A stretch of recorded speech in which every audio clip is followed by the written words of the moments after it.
Hemen arkamda görmüş olduğunuz Kafkasya Dağları Dağıstan Cumhuriyeti, Rusya'ya bağlı Dağıstan Cumhuriyeti arkadaşlar. Ben buradayım. Arkamda Gürcistan'ı görüyorsunuz. Ben buradayım. Arkamda Rusya'yı görüyorsunuz. Daha önce Doğu Ekspresi'ne binerek Kars'a gitmiş, Donmuş Çıldır Gölü üzerinde yürümüş ve Türkiye-Ermenistan sınırını ziyaret etmiştim. Ancak bu sefer hayatımın en ilginç deneyimlerinden birisi Azerbaycan topraklarında gerçekleşti. Burası Balaken, Azerbaycan topraklarının en kuzey ucu. Bölge Gürcistan ve Rusya ile sınır paylaşıyor ve bu nedenle bu topraklarda çok kültürlü bir hayat yaşanıyor. Gelin Azerbaycan Demiryolları'nın ulaşım sponsorluğunda Azerbaycan'ın en kuzey topraklarını daha yakından tanıyalım. Eğer bana destek olmak istersen kanala abone olabilir ve videoyu beğenebilirsin. Herkese selamlar arkadaşlar. Şu anda Bakü'deyim ve birazdan Azerbaycan'ın Doğu Ekspresi olarak tanıtmak istediğim Bakü-Balaken hattıyla Azerbaycan'ın en kuzeyine gideceğim. Çok keyifli bir yolculuk olacak. Bu videoda sizlerle Azerbaycan'ın en kuzey hatlarını gezeceğiz. Sovyetler döneminden kalan bölgeleri gezeceğiz ve biraz da olsun Azerbaycan'ın kuzeyinde nasıl bir hayat yaşanıyor, bölgelerdeki yaşamlar nedir, Zagatala gibi bölgeleri gezeceğiz. Oradaki insanların ve etnik yapının durumlarından bahsetmeye çalışacağım. Aynı zamanda da Doğu Ekspresi'ne benzettiğim bu Baleken-Bakü hattını da detaylıca anlatmaya çalışacağım arkadaşlar. Bu videoda da bana Asiman yardımcı oluyor. Fakat Asiman üzerine alınmasın ama daha büyük bir katkısı olan Azerbaycan Demiryolları'na da sonsuz teşekkürler. Çünkü bu videoda onlar ulaşım sponsoru olmamı kabul ettiler ve beni çok desteklediler. Önümüzdeki 2 video boyunca Azerbaycan trenleriyle seyahat edip Azerbaycan'ın farklı yönlerini size anlatmaya çalışacağım. Eminim çok az gördüğünüz bir videodur. O yüzden şimdiden videoyu beğenmeyi unutmayın. Bakü-Balaken tren hattını Azerbaycan'ın Doğu Ekspresi olarak nitelendirebiliriz. Eğer bu rotayı deneyimlemek isterseniz ve en son durak olan Balaken'e inerseniz yolculuğunuz yaklaşık 8 saat sürüyor. Ancak tercih size kalmış. Dilerseniz farklı rotalarda da iniş yapabilirsiniz. Açıkçası benim önerim K ve Şeki gibi şehirler. Fakat ben Azerbaycan'ın Rusya ve Gürcistan'la olan sınırını görmek için Balaken'i tercih etmiştim. Öte yandan trenle alakalı bilgileri ve rotaları Azerbaycan Demiryolları'nın resmi sitesinden inceleyebilirsiniz. Fiyatlar 20 manattan başlıyor ancak hafta sonu tercih ederseniz 22 manata kadar çıkıyor. Eğer benim yaptığım gibi yataklı vagonda seyahat etmek isterseniz o zaman 80 manat harcayarak bu deneyimi yaşayabilirsiniz. Ayrıca bu fiyata doyurucu bir kahvaltı ve kişisel bakım ürünleri de dahil. Yani ekstra hiçbir harcama yapmıyorsunuz. Azerbaycan'ın Doğu Ekspresi olarak nitelendirdiğim bu treni size daha yakından anlatmak istiyorum. Bu tren aslında yenilendi, onarıldı ve modern hale getirildi. Böylece hem içerisinde yataklı seyahat edebilirsiniz hem de bizim Doğu Ekspresi'nde kuşetli dediğimiz bölge var. Fakat bizden farklı olarak bu trenlerde hiçbir şekilde koltuklu oturan bir müşteri ya da yolcu göremezsiniz. Çünkü bunların tamamında, tüm vagonlarda yatak mevcut. Biz birazdan 2 kişilik yataklı şekilde Balaken'e seyahatimize başlayacağız. Baleken-Bakü hattı yeni bir hat. Biz de bu hattın popüler olması için elimizden geleni yapacağız. Çünkü eminim bu hat Azerbaycan'ın Doğu Ekspresi. Şimdi trenin içerisine nihayet girebildik arkadaşlar. Bazı kıyaslamalar yapmak istiyorum. Türkiye'deki Doğu Ekspresi ve buradaki tren nasıl diye. Şöyle ilk etrafı göz gezdirdiğimde dikkatimi çeken şey bizde hem kuşetlilerde olsun hem yataklı vagonlarda olsun böyle elimizi yüzümüzü odanın içerisinde yıkayabileceğimiz alanlar vardı. Gördüğüm kadarıyla burada yok.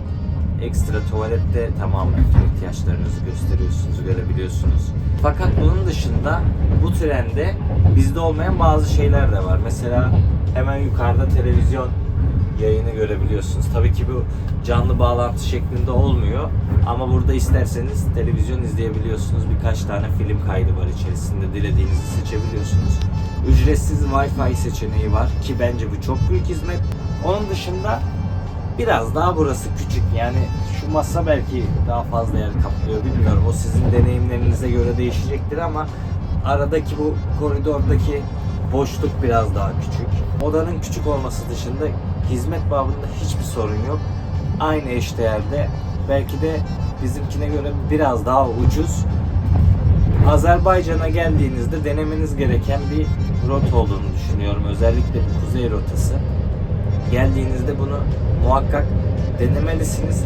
Daha yeni Tiflis'ten geldim. Orada insanların Tiflis'e akın akın gittiğini görüyorum. Fakat Azerbaycan'a bakıyorum. Bakü, sömestr'dayız. Tatil var. İnsanlar Bakü'ye veya Azerbaycan'a gelmeyi tercih etmiyor. Onun yerine civardaki farklı ülkelere gidiyor. Bence Azerbaycan'a gelip bu tarz tren yolculukları, farklı deneyimleri yapabilirsiniz. Eminim çok mutlu olacaksınız. Bakalım artık sabah gün doğduğunda Balaken'i de detaylı gezeceğiz. Sonra Zagatala'ya da gideceğiz. Oradaki şehirleri de size elimden geldiğince anlatmaya çalışacağım. Şimdi böyle bir servis geldi. Bu fiyata dahil olacak hizmetlere bunları da ekleyebilirsiniz arkadaşlar. Bizdeki Doğu Ekspresi'ndeki yataklı vagonun buradaki karşılığı VIP Business. Yani VIP demeyelim, Business oda. İllaki değerini de merak etmiş olursunuz. Onlar için de cevaplayayım. Bu odanın değeri 72 manat arkadaşlar. 72 manata Business odada kalabiliyorsunuz. İçerisinde bu şekilde hizmetler dahil. Çayınız, portakalınız, yemeğiniz geliyor. Bence çok önemli. Doğu Ekspresi'ne ilk binenlerden birisi olarak söylüyorum. Yıllar önce 90 TL'ye bindiğimde evet o zaman her şey çok güzeldi. Şu anda özellikle turistik versiyonunun açılmasıyla birlikte ben artık Doğu Ekspresi'nin kıymetinin çok abartıldığını düşünüyorum ve böyle hizmetler yok. Siz kıyaslayın, 72 manatı 21 TL üzerinden hesaplayıp değerini bulun. Doğu Ekspresi ne yazık ki özellikle turistik versiyonu 10.000 TL civarlarında sadece gidiş. Buna değer mi siz düşünün. Fakat tekrar söylüyorum, böyle bir imkan varken kardeş Azerbaycan'a gelebilirsiniz. Bunları da değerlendirebilirsiniz. Unutmayın. Bizdeki versiyonda bu gördüğünüz koltuk sadece koltuk olarak kullanılıyor. Şurada da genelde çekip yatabileceğiniz bir yatak oluyor. Fakat burada öyle değil arkadaşlar. Bak şu an burası koltuk mesela. Bu koltuğun üstüne bir yatak koyuyorlar, minder koyuyorlar, yatak haline getiriyorlar. Bizde normalde bunu çekiyorsun, bu yatak oluyor. Kapatıyorsun, burada oturuyorsun. Bu şekilde hizmet sağlanıyor ama burada böyle işlemiyor. Durumlar biraz daha farklı yani. Aradaki farkı da yapabilirsiniz. Buradaki tamamen tüm ürünler hijyenik, onu da söyleyeyim. Paketten çıktığı için de zaten mallara baktığımızda anlıyoruz. Yeni mi, yıkanmış mı? Kokladığında bile anlarsın o yıkanmış mı değil mi diye. Şimdi bir koklarız. Bir kokla Allah Bir de koklarız. Bir şimdi. kokla. Abi yemin ederim yeni bu.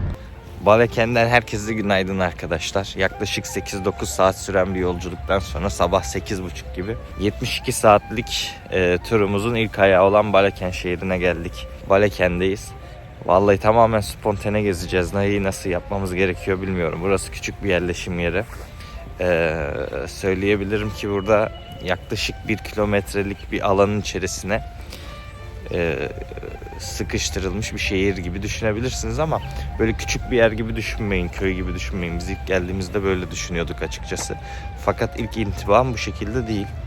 Aksine güzel bir devlet hastanesi gibi bir şey var. Hani bizde medeniyet böyle şeylerle hesaplanıyor ya.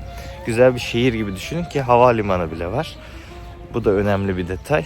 Artık şehri gezme sırası geldi, bakalım bizi nasıl sürprizler bekliyor. Balaken rayonunun toplam nüfusu 100.000 dolaylarında. Nüfusun yaklaşık %20'si şehirde, geri kalan kısmı ise kırsal alanlarda yaşıyor. Fakat bunlardan daha önemlisi ise Balaken'in zengin bir etnik yapıya sahip olması. Tahmin edebileceğiniz gibi nüfusun %70'inden fazlasını Azerbaycanlılar oluşturuyor. Öte yandan nüfusun en baskın ikinci payı ise Avarlarda. Demografik yapının %20'sine tekabül eden Avarlar, Mağmalar ve Mazımçay köylerinde yaşıyor. Bunun yanı sıra bölgede İngiloylar, Gürcüler, Lezgiler, Ruslar, Tatarlar ve farklı birçok etnik grupların temsilcileri de yaşıyor. Özellikle İngiloylar ve Avarları size daha yakından tanıtmak istiyorum. Sabahınız hayır arkadaşlar. Şu anda Balaken'e iniş yapmış bulunmaktayım. İlk deneyimlerimi anlatmadan önce kısaca küçük bir bilgiler paylaşmak istiyorum. Burada Azerbaycanlıların dışında farklı milletlerden de insanlar yaşıyor. Avarlar yaşıyor. Fakat benim daha ilgimi çeken bir milletten bahsetmek istiyorum. Bu bölgede İngilizler da yaşıyor. Peki nedir, kimdir bu İngilizler derseniz kısaca şöyle özetleyebilirim. Müslümanlaşmış Gürcülerden bahsediyoruz arkadaşlar. Azerbaycanca konuşuyorlar ve bu bölgenin milletleri arasında yer alıyorlar. Şimdi gelin bu güzel şehri daha yakından tanıyalım. İngilizler etnik olarak Azerbaycan kökenli olsalar da büyük ölçüde Gürcü kültürüne adapte olmuş bir halk. Tahmin ettiğiniz gibi coğrafya gereği tarih boyunca Gürcüler ve Azerbaycan Türkleri etkileşim içinde oldu. Öte yandan İngoloy toplumunun büyük bir çoğunluğu Ortodoks Hristiyanlığı benimsemişti. Geriye kalan küçük kısmı ise Müslüman olmayı tercih ederek Azerbaycan Türkleriyle daha yakın bağlar kurdu.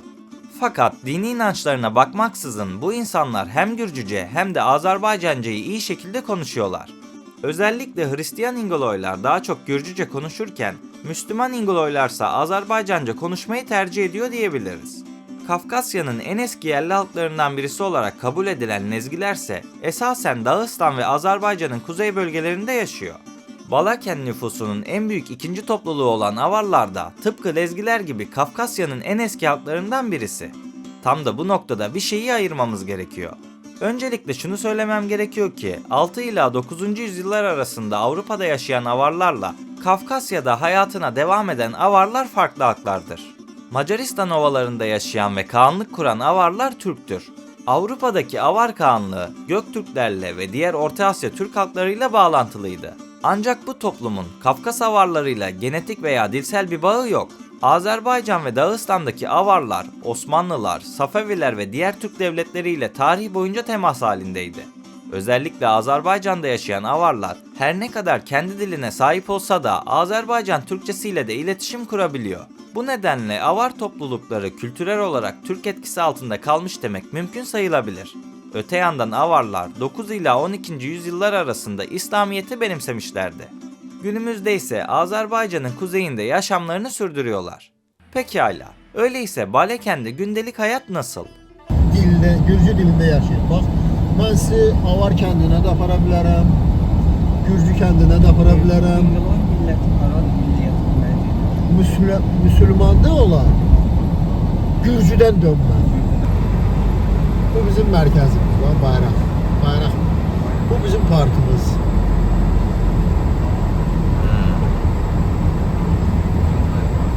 Sizi mən bir nəyə aparım da, bir çörək yeməyə yer olsun, elə mi? Haydar Parkı'nın içinde şimdi geziyoruz. Şöyle bir havanın soğukluğundan bahsetmek istiyoruz size. Aslında güzel, güneşli ama böyle bir anımız kalsın. Asiman, Ondayım. Baleken hakkında ne düşünüyorsun? Balaken hakkında bu Türk kardeşlerimiz için mi Türkçe konuşuyor? Evet, Türkçe konuş. Çok küçük olmasına rağmen büyük bir etnik yapının olduğu bir yermiş. Azerbaycanlı olarak ben bile bilmiyordum bu kadar büyük bir tarihi bir yer olduğunu. Zaten Eren kardeşimiz bu hakta da size bilgiler verecektir. Şimdilik bir 20-30 dakikadır geziyoruz. İlerleyen zamanlarda ek bilgiler gelecek. İlk duyguları samimi ver dedim. Röportaj yap. Şehirde ben biraz eski Sovyet mimarisini, o havayı, o kokuyu alıyorum arkadaşlar. Şimdi bak, Luna Park'ın içerisindeyiz, Haydar Parkı'ndayız. Luna Park gibi böyle bazı yerler yapmışlar, böyle eğlence alanları. Şimdi böyle Çernobil gibi bir alana gideceğiz bak ya.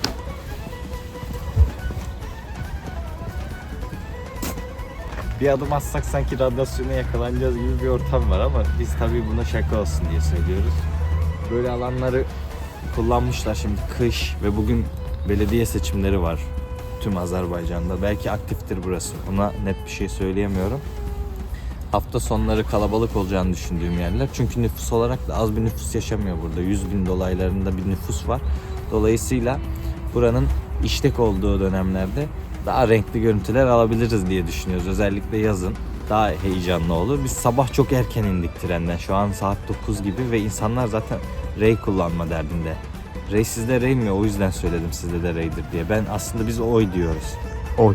Böyle Çernobil. Görüşürüz.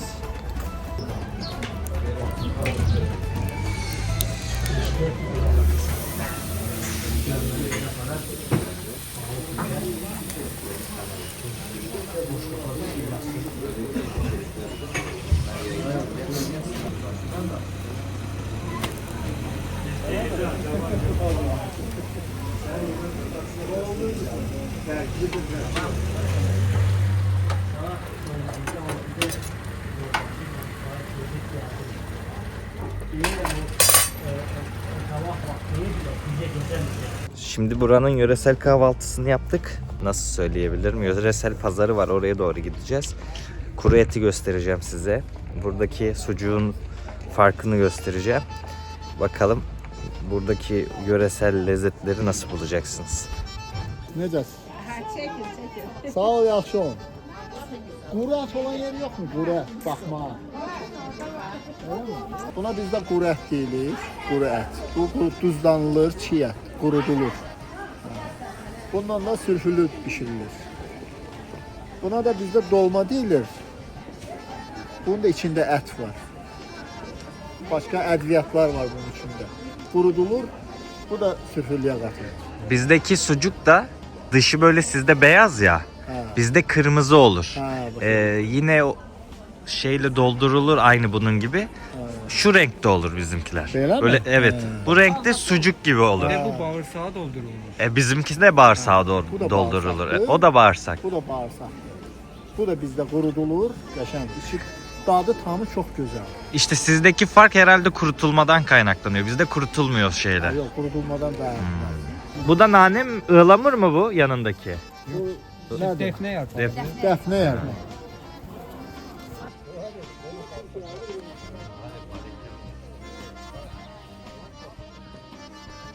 Yani önümüzde şöyle uzun bir merdiven var. Yukarıdan görmek istiyorum.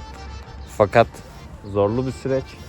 Dert etmeyin ama siz gelirseniz hemen şurada teleferik var. Teleferikle de çıkabilirsiniz. Bugün seçimlerden dolayı ne yazık ki biz yürümek zorundayız. Çünkü teleferik de kapalı. Her şey kapalı şu anda. Baleken'i en tepeden gören bir bölgedeyiz şu anda. Haydar Parkı'nın içerisinde Haydar Aliyev heykelinin yanındayız. Hemen arkamda görmüş olduğunuz Kafkas Sıra Dağları, Dağıstan Cumhuriyeti, Rusya'ya bağlı Dağıstan Cumhuriyeti arkadaşlar. Bölgesel olarak Baleken bu noktada farklı ülkelerle kesişen bir bölge ve bu yüzden stratejik anlamda oldukça önemli. Bu tarafa doğru döndüğümüzde de Gürcistan'ın bölgeleri kalıyor. Yani şöyle ifade etmek gerekirse, ben buradayım, arkamda Gürcistan'ı görüyorsunuz. Ben buradayım, arkamda Rusya'yı görüyorsunuz. Gönül isterdi ki sınırı geçelim, fakat Azerbaycan devletinin almış olduğu bir karar var. Sadece Türkiye ile sınırlar açık. Bunun dışında diğer ülkelerle olan sınırlar kapalı. Yine de Gürcistan gümrüğüne gitmeye çalışacağız. Ama bu bölgede Rusya sınır bölgesi yok arkadaşlar. Yani Rusya'ya gidip yakından gezmek, görmek isterdim, size anlatmak isterdim. Sınır kapıları Kuba tarafında kalıyor. Maalesef o yüzden Rusya sınırına doğru gidemeyecek olsak da belki Gürcistan sınırına doğru birazdan yolculuk yapacağız. Azerbaycan'ın en kuzeyine gelme sebeplerim arasında hem buranın kültürünü ve insanlarını daha yakından tanımak hem de bu coğrafyayı daha iyi anlamak vardı. Günümüzde Azerbaycan sınırları içerisinde yaşayan Gürcüler olduğu gibi tarih boyunca Gürcistan sınırları içerisinde yaşayan Azerbaycanlılar da vardı. Bu noktada özellikle Borçalı ve Hereti gibi bölgeler öne çıkıyor. Günümüzde Gürcistan sınırları içerisinde bulunan Kivimo-Kartli bölgesi aslında Borçalı olarak bilinen ve tarih boyunca Azerbaycan Türklerinin yoğun olarak yaşadığı bir bölgeydi. İşte bu bölgede günümüzde yaklaşık 250 bin Azerbaycan Türk'ü yaşıyor. Tarih boyunca Selçuklu, Osmanlı ve Safevi devletleri döneminde Türk İslam kültürünün hakim olduğu Borçalı, 19. yüzyıldan itibaren ne yazık ki Rus İmparatorluğu'nun kontrolüne geçmişti. Sonrasındaysa Gürcistan'ın 1921 yılında Sovyetler Birliği'ne dahil edilmesiyle Borçalı'nın yönetimi Gürcistan'a bırakıldı. İşte bu dönemde Borçalı Türklerinin önemli bir kısmı Kazakistan ve Sibirya'ya sürgün edildi. Bu konuları Kah ve Zagatala ziyaretlerimde daha detaylı anlatacağım için derinlemesine anlatım gerçekleştirmek istemiyorum. Şimdilik odak noktamız sadece Bakü-Baleken tren hattı ve Azerbaycan'ın en kuzey sınırı olan Baleken olarak kalsın.